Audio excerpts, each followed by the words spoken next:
Let's get salty! Everyone, Zeddy here again today with a brand new mini set card review as we have the Druid and Deathlight cards have all been revealed. We're going to review them. Are any of them any good? Are we going to have any playable cards this mini set? So far, the highest we've given is a 3. We'll see if we beat that with these cards. If you want to win these cards, we're giving away 3 mini sets out of my pocket. To enter the giveaway, like and comment in the video, link down description below, the one with that thumbnail over there. Every 1,000 subs we get until that mini set is released next Tuesday, I will add another mini set to that giveaway. So hit that sub button, make me go baroque. And we're going to start off with the Deathlight cards, and I will say right out the gate, none of these Deathlight cards require any runes at all. You can play any of these cards in any Deathlight deck you want, which is pretty nice. And starting off, we have the 7 mana spell, the Story of Umbra. So we saw a lot of those story cards in the prior, the main expansion. So we're continuing that theme a little bit in the mini set, where you get to discover a death rattle minion that costs 5 or more. You summon it and you trigger its death rattle. So you can get like an Octosari and draw 8 cards and then draw 8 more after it dies, right? But this kind of makes sense for a Deathlight deck. A lot of death rattle stuff going on. Just think of like the 10 mana, the Reborn guy that could summon more death rattles. You could get that, but this won't be amazingly consistent, right? There's, a good chunk of death rattle minions that are 5 or more for both Deathlight and the neutral class, or not class, but Deathlight class and neutral. You can't discover from another class, so you don't have to worry about that. But overall, you're looking at hitting the Space Rock guy, right? That would be pretty darn insane. So there's some real eye rolls for this. There's a lot of just whatever, and typically a card that costs 7 mana that you don't have great ways of cheating out. I mean, Exarch Maladar, like I always say, but that's 6 mana itself. It's got to be pretty consistent, and I don't know how consistent this will be. There are just too many, I feel like, death rattle minions for this to be great. This feels like an absolutely amazing arena card a lot of the time, but in terms of standard viability, it probably doesn't make the cut.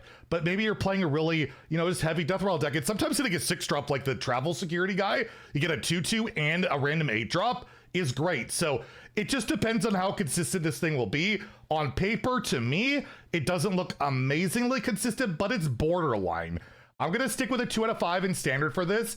I think it could potentially have a chance if it's more consistent than I think. But overall, it's 7 mana, and you really, really need to hit a relevant death rattle. And although Octosari would be pretty funny for the self-mill strat, and in Wild, where there are countless terrible death rattle minions that cost 5 or more, there's no way ever this sees play in Wild. I will give it a 1. Next, we have a card that will actually possibly help out the Deathlight quest in completing it in the Hollow Dire Horn. It is a 5 mana, 5/4 undead beast, and it has Rush and reads, after a friendly minion dies, you spend 3 corpses to gain Reborn. So the idea with this card is, get it on the board, you have some tokens, you can trade into something, although you don't want it to die, or you can just have the minion trade in, die, give this Reborn, it'll hit in, come back,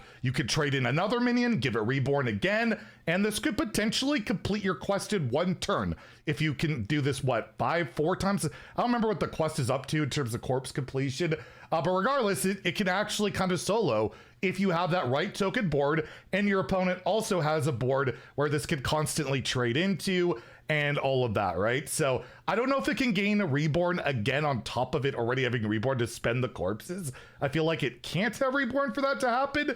But regardless, it's kind of clunky, right? It's kind of clunky, but it can be a weird, kind of quest completion type thing. I just feel like when you're playing the Deathlight quest, is it really that hard to complete? Not particularly. It's doable, it's just the reward's terrible. So I don't really know if that's really gonna help that quest at all. I mean, it's something you'd try, and outside of quest decks, I don't think you really care enough about this. You have so many AoEs and good board clears and good rush minions and all that stuff already currently in the standard metagame that are absolutely seeing play, that a Hollow Direhorn probably, again, I don't think makes the cut in those decks. And I mean, we currently have the lifesteal guy that you could play for free, basically. It spends 5 corpses, and that's barely seeing play right now. It's barely seeing play. And then you have this that requires basically a board to be good on both sides. Not sold on it again. We'll give it a 2. I don't think it's irredeemable. I leave 1s for that. But again, I don't think it quite makes the cut.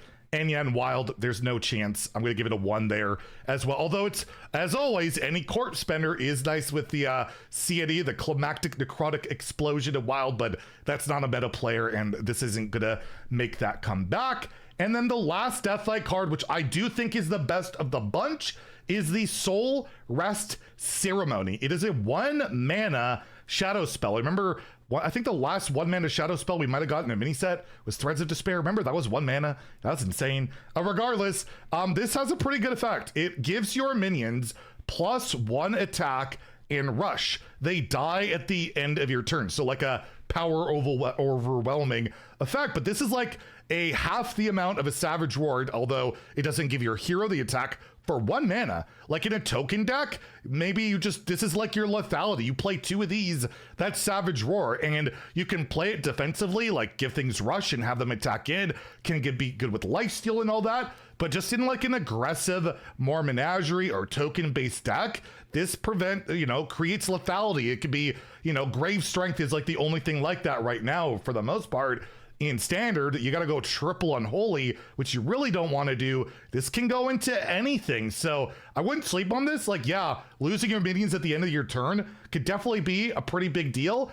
But if you're talking about just killing your opponent, this can do that. Or maybe it is something nice in a control deck to give some stuff rush or a starship piece rush and also get the attack benefit on, say, the 3-drop starship piece. Like that could be good too. So I think this could see some play. I think it's a decent card. I'll give it a 3 out of 5 in standard. Yeah, as like a finisher, as a control type of card. And in Wild, probably not. I rarely see DK in Wild. Either it's a greed pile or like even, I don't even see even DK anymore. Obviously this isn't even.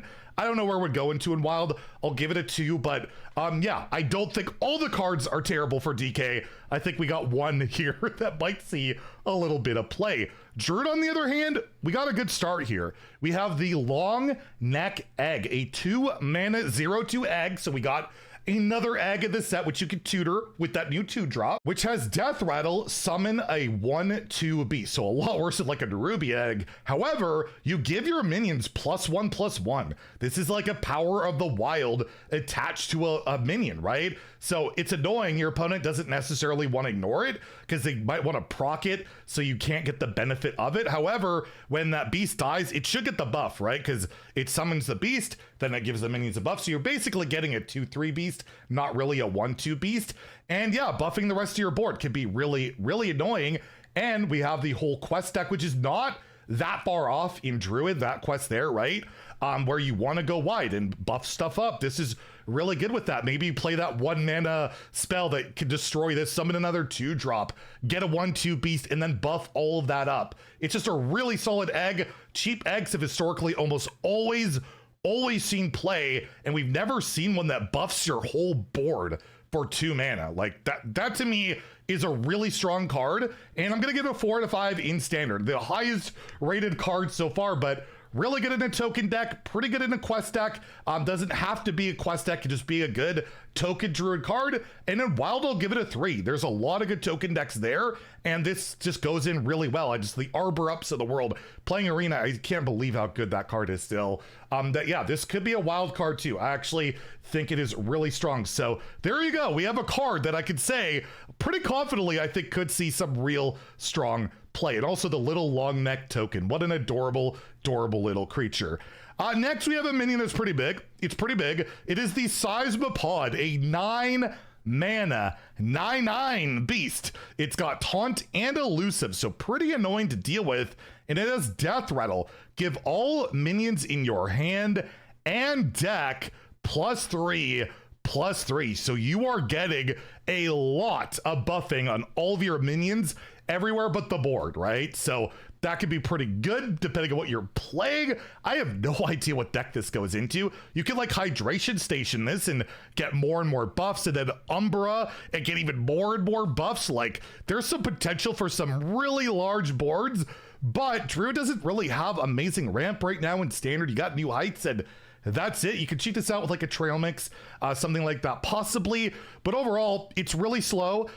You also really need to get the benefit of all that buffing, but it is a very, very large minion, and I like big stupid minions, but I just don't see the deck it's going into right now. But I could see some real fun decks being built around it, in particular with those resurrect effects and the whole Umbras of the world. I'll give it a 2 out of 5. I respect it, but I'm not a believer in the Seismopod being a real meta player, at least right now in Standard. And in Wild, I'll give it a 1 because it's a 9-mana 9/9. Although maybe it goes into the whole like Astral Communion Druid, because you just slam this after you get to 15 mana and then boom, everything gets bigger. It's probably not worth it, but you never know. And last but not least, I guess, I don't know, we have another one of the mask cards, so a throwback to an old card with the 4-mana Panther Mask. You set a minion stats to a 5/4 and give it stealth, draw 2 cards. So similar to the old 4 or 5 mana 5/4 from Skullmance, I believe, that after it attacked, it would draw 2 cards. This just, you get the 2 cards. You get, like, you got a 1/1 on the board, you get it turn into a 5/4, then you just draw 2 cards, and it's got stealth. So it's 4 mana draw 2, which isn't the worst, but not amazing, obviously, not worth it, but it could be a really large buff, and it's a minion on the board that might be hard to interact with. I could see this going into the token druids of the world, where you have any little stupid thing on the board or an egg you want to die, right? It doesn't transform it, you just set the minion stats. That could be really good. So we look at the egg, we have that 5/1 that's currently in Standard that keeps going like infinite, or maybe on the 0/1. I turn it into a 5/4. One of the big things lacking for that deck is there's not enough ways to really abuse that. This is a great way of doing that. Or I guess our cracked egg we reviewed yesterday that doesn't, look amazingly cracked in the meta. But I will mention Umbra with that egg. Not too bad. Wild Umbra, not the same one. Anyways, I could see this seeing a little bit of play in like a token deck. Anything like that could be really solid. Getting that card draw, getting an annoying threat that could be really hard to deal with. I'll give it a 3. I wouldn't totally sleep on this one. I could see it seeing some Standard play, really annoying in Arena, absolutely. And in Wild, yeah, too slow, most definitely will not be really consideration there. I'll give it a 1, but overall, I mean, the class cards look a lot better to me than the neutral cards did yesterday. Nothing too crazy, at least yet for me, but at least something that has a chance. A lot of these cards have some validity and some chances, and well, we'll have some more cards to review later today, so stay tuned for that. If you enjoyed the video, please like and subscribe. Have a great day, and stay salty, my friends.